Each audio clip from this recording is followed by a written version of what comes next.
Hello everyone, good morning to all of you. Welcome to logic Pathshala. आज के इस video में हम कवर करेंगे 4 अगस्त के इम्पॉर्टेंट करंट अफेयर्स के क्वेश्चंस।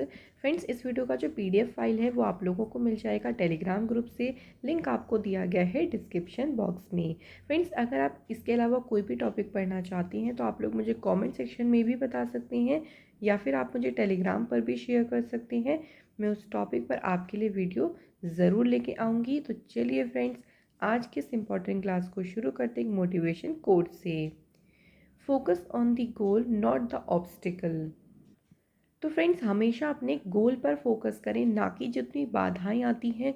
क्योंकि जब भी हम देखिए कोई भी अपना ड्रीम पूरा करना चाहते हैं या फिर हमने कोई भी काम शुरू किया होता है, ऐसा नहीं है कि वो काम बिल्कुल परफेक्ट होता चला जाएगा। आपको प्रॉब्लम्स भी फेस करनी पड़ेगी। तो ऐसा नहीं कि अगर प्रॉब्लम्स आई तो आप क्विट कर दें या फिर आप निराश हो जाएं। नहीं, आपको सिर्फ और सिर्फ अपने गोल पर फोकस करना है ताकि आप अपने उस गोल को अचीव कर सकें। तो चलिए फ्रेंड्स, शुरू करते हैं क्वेश्चन नंबर फर्स्ट से।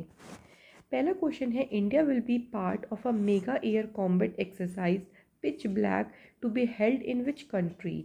तो भारत जो है किस देश में आयोजित होने वाले mega air combat exercise pitch black का हिस्सा होगा। तो सिंपली पूछा गया है फ्रेंड्स, तो पिच ब्लैक एक्सरसाइज है ना, ये कहाँ पे होने वाली है। तो आंसर है हमारा ऑस्ट्रेलिया। यानी इस एक्सरसाइज का जो आयोजन है फ्रेंड्स ऑस्ट्रेलिया में किया जाएगा। और इंडिया भी जो है इस मेगा एयर कॉम्बैट एक्सरसाइज में पार्टिसिपेट कर रही है। इस एक्सरसाइज में लगभग 17 कंट्रीज़ पार्टिसिपेट करेंगी और 17 कंट्रीज़ के 100 एयरक्राफ्ट और 2500 मिलिट्री पर्सनल जो हैं इस एक्सरसाइज में पार्टिसिपेट करेंगे। ये एक्सरसाइज 19 अगस्त को शुरू होगी और 6 सितंबर तक जो है इस एक्सरसाइज का आयोजन किया जाएगा। तो ध्यान क्या रखना है हमें, सिंपली कि इस एक्सरसाइज का फ्रेंड्स आयोजन होगा कहाँ पे, ऑस्ट्रेलिया में जो है इसका आयोजन होगा। अब एक्सरसाइज की बात ही चल रही है तो चलिए, रिवीजन बहुत ज़रूरी है। देखिए, अभी हाल ही में जो 4th एडिशन हुआ है अल नज़ा फोर्थ का, ये किस किस के बीच में हुई है एक्सरसाइज, इंडिया और ओमान की मिलिट्री के बीच में हुई है। और कहाँ पे हुई, तो राजस्थान में महाजन फील्ड फायरिंग रेंज में जो है इस एक्सरसाइज का आयोजन किया गया। नेक्स्ट एक्सरसाइज है एक्स खान क्वेस्ट 2022। ये एक मल्टीनेशनल एक्सरसाइज है, यानी इस पर काफ़ी सारी कंट्रीज़ ने पार्टिसिपेट किया, लगभग 16, जिसमें इंडिया भी इंक्लूड है। नेक्स्ट देखिए, बोंगो सागर। बोंगो सागर होती है इंडिया की नेवी और बांग्लादेश की नेवी के बीच में। इस बार इसका आयोजन हुआ है पोर्ट मोंगला, बांग्लादेश में। और एडिशन क्या है, इसका तीसरा एडिशन है। तो ये कुछ इंपॉर्टेंट एक्सरसाइज है फ्रेंड्स जो भी रिसेंटली हुई हैं और हमें ध्यान रखनी है। अगला क्वेश्चन है हमारा, which aerospace company has partnered with GMR group to provide aircraft maintenance training to young aviation engineers in India. तो भारत में जितने भी यंग एविएशन इंजीनियर्स हैं उनको यहाँ पे ट्रेनिंग दी जाएगी। और ट्रेनिंग किस चीज़ के लिए होगी, एयरक्राफ्ट की मेंटेनेंस की। तो ये जो ट्रेनिंग है इसके लिए कौन सी एयरोस्पेस कंपनी ने GMR ग्रुप के साथ में पार्टनरशिप करी है। सही आंसर है हमारा एयरबस। तो ये पार्टनरशिप करी है एयरबस ने। इस एग्रीमेंट के हिसाब से देखिए, जो एयरबस है ना, ये GMR स्कूल ऑफ एविएशन जो कि है हैदराबाद में, उसमें इंजीनियर्स को ट्रेनिंग करने के लिए जितने भी सॉफ्टवेयर होते हैं, जितने भी कोर्स वेयर होते हैं, वो क्या करेगा, प्रोवाइड करेगा, जिससे जो इंजीनियर्स हैं उनको ट्रेनिंग मिल सके। इसके अलावा Airbus will also provide training to GMR instructors. तो वहाँ के जो इंस्ट्रक्टर्स होंगे ना, उनको भी यहाँ पे जो है प्रशिक्षण प्रदान करेगी। तो ये भी हमें ध्यान रखना है। नेक्स्ट क्वेश्चन देखिए, अगला क्वेश्चन है, Indian Institute of Science and dash have sign an MOU to collaborate on aviation research and development. तो अभी हाल ही में भारतीय विज्ञान संस्थान और किसके बीच में अभी विमानन अनुसंधान और विकास पर सहयोग करने के लिए एक समझौते ज्ञापन पर हस्ताक्षर हुए हैं। तो अभी ये MOU साइन किसके साथ में हुआ है, इंडियन नेवी के साथ में। देखो किस चीज़ को लेके हुआ है, तो एविएशन पर जो रिसर्च और डेवलपमेंट होगी उस चीज़ को लेके ये MOU साइन हुआ है। अब इस MOU या इस कोलैबोरेशन में के तहत जो है क्या होगा, देखिए the domain of aerospace aeronautical engineering including design and education technologies, मतलब इसमें डिज़ाइन और जो एजुकेशन टेक्नोलॉजीज़ के साथ में एरोस्पेस इंजीनियरिंग के जो भी एरियाज़ आएंगे, जो भी डोमेन हैं, उन सभी में कोलैबोरेशन यानी सहयोग किया जाएगा इस समझौते ज्ञापन के तहत। ये एग्रीमेंट ऑल्सो प्रमोट करेगा joint research programmes in area of mutual interest. आपसी हित के जो भी क्षेत्र होंगे वहाँ पे जॉइंट रिसर्च प्रोग्राम को भी ये एग्रीमेंट बढ़ावा देगा। तो किस किस के बीच में एग्रीमेंट हुआ है? IISc यानी जो इंडियन इंस्टीट्यूट ऑफ साइंस है, और साथ ही में कौन है दूसरा? Indian navy. MAO से रिलेटेड से पहले हम लोग कुछ इंडियन नेवी के बारे में बात कर लेते हैं। तो देखिए फ्रेंड्स, इंडियन नेवी की जो स्थापना हुई थी 26 जनवरी 1950। इसका हेडक्वार्टर कहाँ पे है? न्यू दिल्ली में। इसका जो मोटो है संस्कृत में कहेंगे शम नो वरुणः, या इंग्लिश में बोलें तो मे the Lord of water B auspicious unto us. Indian navy commander in chief होती हैं प्रेसिडेंट, और इस टाइम पे प्रेसिडेंट कौन है? द्रौपदी मुर्मू, जो कि पहली ट्राइबल वुमेन प्रेसिडेंट है, और ये इंडिया के 15th नंबर की प्रेसिडेंट बनी है। नेवल स्टाफ के जो चीफ हैं उनका नाम है एडमिरल R हरि कुमार। तो ये फ्रेंड्स हमें कुछ इंपॉर्टेंट पॉइंट्स को ध्यान रखना है। Next question is which smart city is the first in India to get Google's environmental insights data. तो गूगल की एनवायरमेंटल यानी पर्यावरणीय अंतर्दृष्टि डेटा प्राप्त करने वाला भारत का जो पहला शहर बना है वो कौन सा है? सही आंसर है औरंगाबाद स्मार्ट सिटी। तो औरंगाबाद स्मार्ट सिटी जो है ये पहला ऐसा शहर है जो कि गूगल की पर्यावरण अंतर्दृष्टि डेटा को प्राप्त करने वाला। अब ये जो डेटा होगा ना, ये शहर के लिए क्या करेगा? सस्टेनेबल सॉल्यूशंस को तैयार करने के लिए जितने भी रिसर्च ग्रुप्स होंगे उनकी मदद करेगा। यानी रिसर्च ग्रुप्स को काफ़ी ज़्यादा मदद होगी कि शहर में कैसे हम सस्टेनेबल सॉल्यूशंस तैयार कर सकती हैं। Next question is which state is targeting 2 million additional acres under oil palm cultivation in the next 4 years. कौन सा राज्य अगले 4 वर्षों में ताड़ के तेल की खेती के तहत 2 मिलियन अतिरिक्त एकड़ ज़मीन का लक्ष्य रखा है? यानी यहाँ पे क्या होगा? देखिए 2 मिलियन जो एक ज़मीन होगी ना, उस पर कल्टिवेशन किया जाएगा, पाम ऑयल यानी ताड़ के तेल की खेती की जाएगी। और ऐसा लक्ष्य किसने रखा है? तेलंगाना की सरकार ने। इस लक्ष्य को हासिल करने के लिए बड़े बड़े डैम्स जो हो गए या इरिगेशन जो कैनल्स हो गए, उन सभी को एक तरीके से मीन्स उनसे मदद ली जाएगी to importing millions of germinated sprouts. तो पूरी यहाँ पे जो है वो पाम जो ताड़ के तेल की खेती है वो की जाएगी, पाम ऑयल्स की। The drive could reduce India's mammoth vegetable oil imports which should at a record $18.9 billion a year ago and widen the national trade deficit. इसकी वजह से देखो क्या होगा कि इंडिया जो इंपोर्ट करता है ना ऑयल को, उसको हम मतलब एक तरीके से उसको वो इंपोर्ट में कमी आएगी। मींस हम लोग अपने ही देश में उसको जब ग्रो करेंगे तो हमें बाहर से उस चीज़ को इंपोर्ट करने की ज़रूरत नहीं पड़ेगी। केरल की बात करते हैं फ्रेंड्स। अच्छा फ्रेंड्स, हमें तेलंगाना की बात करनी थी, चलिए कोई बात नहीं, तेलंगाना की बात थोड़ी सी मैं आप लोगों को बता देती हूँ। 2014 में देखिए तेलंगाना 2 जून 2014 को तेलंगाना जो है वो आंध्र प्रदेश से अलग हुआ था। तेलंगाना में अगर हम बात करते हैं चीफ मिनिस्टर कौन है, तो के चंद्रशेखर राव यहाँ के चीफ मिनिस्टर हैं। और तेलंगाना में गवर्नर कौन है? तमिलसाई सौंदरराजन। अगर आपको याद नहीं हो अगर डायरेक्टली, तो आप लोग ट्रिक्स की हेल्प भी ले सकते हैं। इस पर ऑलरेडी ट्रिक्स सब प्रोवाइड कर दी गई हैं। इसको हमने याद देखो ऐसे किया था कि तेलंगाना को हमने लिया था तेल, और गवर्नर का नाम है तमिलसाई सौंदरराजन। मतलब तेल हम कहाँ लगाते हैं? हेयर्स पे। तो सुंदर सुंदर बालों के लिए हमें क्या लगाना पड़ेगा? तेल लगाना पड़ेगा। तो सुंदर से हो गया सौंदरराजन। के चंद्रशेखर राव यहाँ के हैं CM। तो चंद यानी चंद चंद समय में, यानी जल्दी जल्दी हमें ऑयलिंग करनी होगी ताकि हमारे जो हेयर्स हैं वो सुंदर हों। तो चंद का मतलब हो जाएगा के चंद्रशेखर राव। तो इस तरीके से हम आसानी से, अगर आपको डायरेक्टली नहीं याद हो पा रहा है तो आप लोग ट्रिक की मदद भी ले सकते हैं। नेक्स्ट क्वेश्चन पे बढ़ते हैं। Which states police have sign an MOU with blockchain network FIR to take its processes digital. कौन से राज्य की पुलिस ने अपनी प्रोसेस को डिजिटल करने के लिए ब्लॉकचेन नेटवर्क के साथ मिलकर एक समझौते ज्ञापन पर हस्ताक्षर करे हैं? सही आंसर हो जाएगा फ्रेंड्स गोवा। तो गोवा के साथ, गोवा और ये ब्लॉकचेन जो नेटवर्क है FIR, इनके बीच में एक MOU साइन हुआ। इस MOU के तहत देखिए डिजिटल होने की बात हो रही है, मतलब जो प्रोसेस होगी ना पुलिस मतलब पुलिस की, वो पूरी तरीके से यहाँ पे डिजिटल होने जा रही है। तो इसी के साथ गोवा तो है पूरी तरह से पेपरलेस होने वाला भारत का पहला पुलिस राज्य बन जाएगा, यानी जितने भी पुलिस वर्क होंगे यहाँ पे वो सभी पेपरलेस होंगे।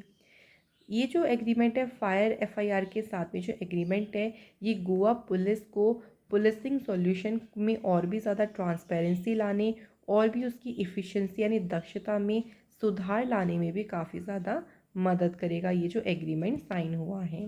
अब फ्रेंड्स कुछ और MOU के बारे में बात कर लेते हैं, क्योंकि रिवीजन बहुत देखिए ज़रूरी होता है।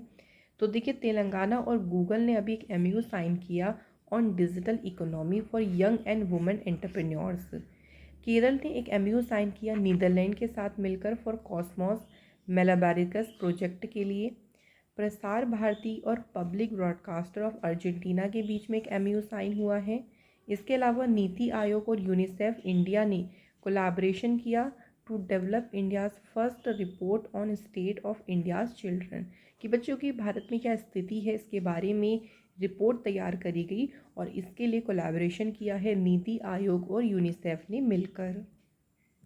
नेक्स्ट क्वेश्चन पे चलते हैं। क्वेश्चन है अगला, who has been appointed as World Bank country director for India, यानी भारत के लिए विश्व बैंक के जो देश निदेशक के रूप में अपॉइंट किए गए हैं उनका क्या नाम है? उनका नाम है ऑगस्ते तानो कोमे। ठीक है फ्रेंड्स, ऑगस्ते तानो कोमे ये भारत के लिए जो है वर्ल्ड बैंक के कंट्री डायरेक्टर बने हैं। इन्होंने रिप्लेस किसे किया है? तो जुनैद कमाल अहमद की जगह पर ये रिप्लेस हुए हैं। और इनका जो जुनैद कमाल अहमद है, इनका 5 साल का अभी पूरा जो टर्म है वो कंप्लीट हुआ है, और उन्हीं की जगह पर अब अपॉइंट हुए हैं ऑगस्ते तानो कौमी। फ्रेंड्स बात करें अगर हम वर्ल्ड बैंक की, तो वर्ल्ड बैंक की स्थापना हुई जुलाई 1944। हेडक्वार्टर है वॉशिंगटन में, और वर्ल्ड बैंक के जो प्रेसिडेंट हैं उनका नाम है डेविड मालपास। अगला क्वेश्चन देखिए, who has been appointed as a director in the prime minister's office. तो प्रधानमंत्री कार्यालय में डायरेक्टर के रूप में किसे नियुक्त किया गया है? राइट आंसर है श्वेता सिंह। श्वेता सिंह जो है ना वो इंडियन फॉरेन सर्विस ऑफिसर हैं, और ये अभी हाल ही में प्रधानमंत्री कार्यालय में जो है एज अ डायरेक्टर जो पद पर अपॉइंट हुई हैं। फ्रेंड्स इसी के साथ कुछ और अपॉइंटमेंट्स की बात करते हैं। तो देखिए नकुल जैन, इन्होंने अभी पेटीएम पेमेंट्स बैंक सर्विसेज के CEO पद को ज्वाइन किया है। राजर्षि गुप्ता ये ONGC विदेश लिमिटेड की मैनेजिंग डायरेक्टर बनी है। इसके अलावा आशीष कुमार जो चौहान है ये NSE यानी नेशनल स्टॉक एक्सचेंज के MD और CEO अपॉइंट हुए। VK सिंह अपॉइंट किए गए एज अ REC लिमिटेड के डायरेक्टर। तो ये फ्रेंड्स अभी रिसेंट के ही अपॉइंटमेंट्स हैं जो कि हमको अच्छे से ध्यान भी रखनी है। अगला क्वेश्चन पे बढ़ें तो अगला क्वेश्चन है, देखिए बुक का नाम है लायन ऑफ द स्काइज हार्दिक सिंह मलिक। तो लायन ऑफ द स्काइज हार्दिक सिंह मलिक की जो पुस्तक है, इस पुस्तक को लिखा किसने है? राइट आंसर है फ्रेंड्स स्टीफन बारकर। तो इस पुस्तक के जो ऑथर है ना वो है फ्रेंड्स स्टीफन बारकर। अब देखो हम इसको याद कैसे कर सकते हैं, मैं छोटी सी आपको ट्रिक बता देती हूँ। स्टीफन बारकर, बारकर से हम लेंगे बार और स्टीफन से हम लेंगे स्टेप। कि जब हम अपनी लाइफ में कोई भी काम देके शुरू करते हैं तो कई बार ऐसा होता है कि हमको क्या मिलती है? हार मिलती है। कई बार हमें फेलियर भी मिलता है। तो बार बार अगर हार भी मिल रही है तो आपको निराश नहीं होना, आपको अपने स्टेप पर आगे बढ़ते चले जाना है, ताकि आप स्काई को टच कर सकें। स्काई मतलब आप उस ऊंचाइयों तक बढ़ सकें जो आपने अपनी लाइफ के लिए सोचा है। तो इस तरीके से फ्रेंड्स आप इस बुक को रिलेट कर सकती हैं।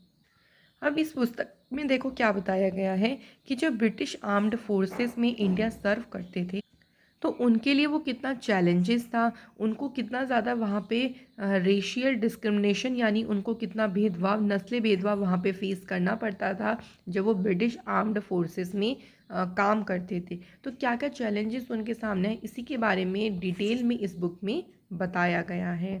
फ्रेंड्स, बात करें कुछ और हम इम्पॉर्टेंट बुक्स की, तो देखिए गांधीज असेन the making of Nathuram Godse and is idea of India, ये बुक लिखी है धीरेन्द्र के झा। ममता बियॉन्ड 2021 बुक लिखी है Jayant Ghoshal. Ratan and Tata the authorised biography, ये बुक लिखी है doctor Thomas Mathew. Indomitable a working women's notes on life work and leadership, ये बुक लिखी है Arundhati Bhattacharya. Boss the untold story of an inconvenient nationalist, ये बुक लिखी है friend Chandrachur Ghose. Next question देखते हैं। In which city petroleum and natural gas minister Hardeep Singh Puri inaugurated the 4th ONGC para games. तो ONGC जो पैरा गेम्स हैं, इन खेलों का उद्घाटन किया जो नेचुरल गैस मिनिस्टर हैं हरदीप सिंह पुरी ने, कौन से शहर में किया गया ये पूछा गया है। तो फ्रेंड्स आंसर हो जाएगा न्यू दिल्ली में इसका उद्घाटन किया गया। ये जो ONGC पैरा गेम्स हैं, इन गेम्स में देश के लगभग 275 जो डिसेबिलिटी पर्सन हैं वो भाग ले रही हैं। These all are employees of 8 central oil and gas public enterprises. और ONGC का जो पहला एडिशन हुआ था पैरा गेम्स का, वो 2017 में हुआ था। तो जो ऑयल और गैस पब्लिक एंटरप्राइजेज होते हैं, उनके एम्प्लॉयज़ जो हैं वो इन गेम्स में पार्टिसिपेट करते हैं। नेक्स्ट क्वेश्चन है, which country has won gold medal in men's table tennis event at 2022 Commonwealth Games in Birmingham. Birmingham में जो कॉमनवेल्थ चल रही हैं उसमें मेंस की टेबल टेनिस में गोल्ड मेडल कौन सी टीम ने जीता है। सही आंसर है फ्रेंड्स इंडिया। ये इंपॉर्टेंट क्वेश्चन रहेगा, तो ध्यान रखेंगे। टेबल टेनिस जो मेंस का हुआ है उसमें इंडिया ने गोल्ड मेडल जीता है। इंडिया ने फाइनल में डिफीट किससे किया, सिंगापुर को। तो देखो ये तीसरा गोल्ड मेडल है जो कि मेंस के टीम इवेंट के लिए इंडिया के लिए आया है। इससे पहले 2010 और 2018 में जो है वो मेंस की टीम इवेंट में इंडिया ने गोल्ड मेडल जीता था। अभी एक और गोल्ड मेडल ध्यान रखिएगा, इसी कॉमनवेल्थ गेम्स में इंडिया की जो वुमेंस लॉन बॉल्स टीम है उन्होंने पहला गोल्ड मेडल जीता है। इतिहास में पहला गोल्ड मेडल आया है इस इवेंट में टीम के लिए। तो फ्रेंड्स ये बहुत ही ज़्यादा इंपॉर्टेंट क्वेश्चन रहेगा। जितने भी कॉमनवेल्थ से रिलेटेड क्वेश्चंस होंगे वो हम ज़रूर कवर करेंगे जब आपके कॉमनवेल्थ गेम्स हो जाएंगे। कॉमनवेल्थ गेम्स कहाँ पे हो रहे हैं, बर्मिंघम इंग्लैंड में हो रहे हैं। 28 जुलाई को शुरू हुए थे, 8 अगस्त तक रहेंगे। कॉमनवेल्थ बर्मिंघम का जो ऑफिशियल मैस्कोट है वो है पैरी द बुल। इसमें जो इंडिया के फ्लैग बियरर कौन रहे, मनप्रीत सिंह जो कि हॉकी टीम के कैप्टन हैं और PV सिंधु जो कि हैं शटलर। तो ये फ्लैग बियरर रही हैं कॉमनवेल्थ गेम्स 2022 के लिए। तो फ्रेंड्स अब यहाँ पे हमारे क्वेश्चन हो जाते हैं फिनिश। चलिए अब टाइम किस चीज़ का आ गया है, रिविज़न का, जो कि इम्पॉर्टेंट होता है। तो शुरू करते हैं question first. To commemorate the victory of Indian armed forces which battle point at Dras in Kargil has been named as Gun Hill. यानी कौन सा वो पॉइंट है, कौन सा वो बिंदु है जिसे गन हिल का नाम दिया गया है। राइट आंसर है पॉइंट 5140। तो फ्रेंड्स आप लोग ना साथ साथ में ज़रूर इनके आंसर्स करते रहा करें। अगला है, in August 2022 Noise has roped in home as a brand ambassador its upcoming X-Fit 2 series smart watch. तो इनकी जो ये X-Fit 2 सीरीज स्मार्ट वॉच है इसके लिए ब्रांड एम्बेसडर किसे बनाया गया। राइट आंसर हो जाएगा friends Vani Kapoor. Next question है, who has been appointed as a principal director general of Press Information Bureau. Correct answer है सत्येंद्र प्रकाश। इसके बाद देखिए, who took over the additional charge of director general of Indo Tibetan Border Police. तो ITBP के महानिदेशक का जो अतिरिक्त प्रभार है ये किसने संभाला है। आंसर हो जाएगा सुजोय लाल थाउसेन। अगला क्वेश्चन है फ्रेंड्स, कौन सी कंट्री ने यहाँ पे 2022 UEFA European women's football championship जीती। Right answer is England. तो इंग्लैंड ने फाइनल में इसमें डिफीट किसे किया, जर्मनी को डिफीट किया। और 1966 के बाद ये पहला टाइटल है जो कि इंग्लैंड ने किसी इंटरनेशनल ट्रॉफी को जीता है। और ये इसका कौन सा एडिशन है, ध्यान रखेंगे 13th।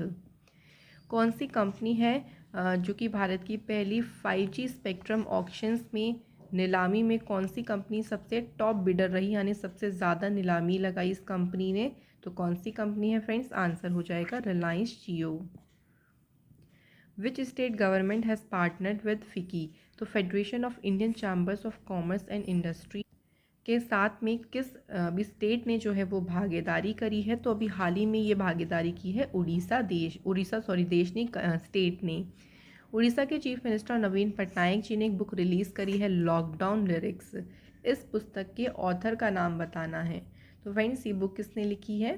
करेक्ट आंसर हो जाएगा संजुक्ता दास। तो संजुक्ता दास ने बुक लिखी है जिसका टाइटल है lockdown lyrics. Which of the following has Titan the anti money laundering rules, तो किसने धन शोधन रोधी नियमों को और भी कड़ा कर दिया है? तो आंसर हो जाएगा इरडई। इसके बाद है which aviation company has decided to allow its pilot to fly till they are 65 की एज तक भी उड़ान भरने की अनुमति देने का जो फैसला लिया है वो एयर इंडिया एविएशन कंपनी ने लिया है।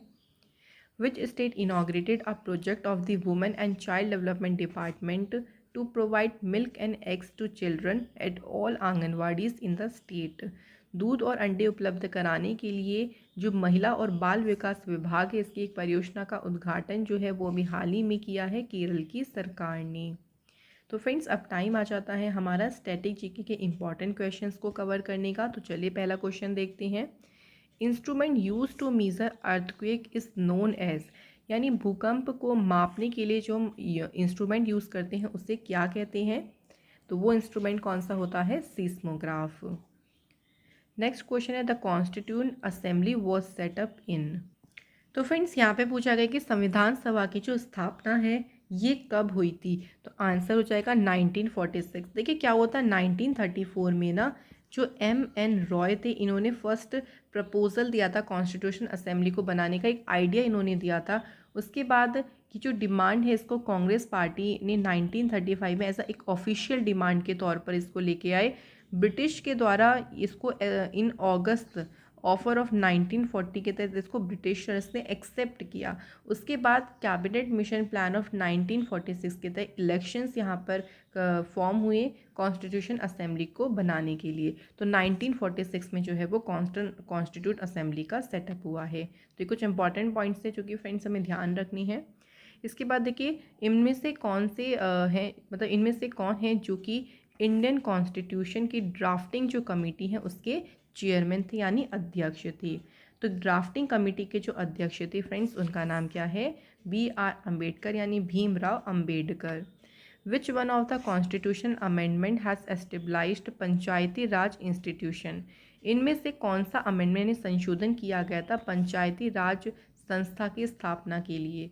तो जो अमेंडमेंट किया गया था वो था friends 73rd amendment act. How many times was the preamble of the constitution amendment so far, संविधान की जो प्रियम्बल यानी प्रस्तावना है उसमें कितनी बार अब तक संशोधन हो गया है? तो आप ध्यान रखिएगा बहुत ही इंपॉर्टेंट क्वेश्चन है। वंस यानी एक ही बार जो है वो संशोधन हुआ है।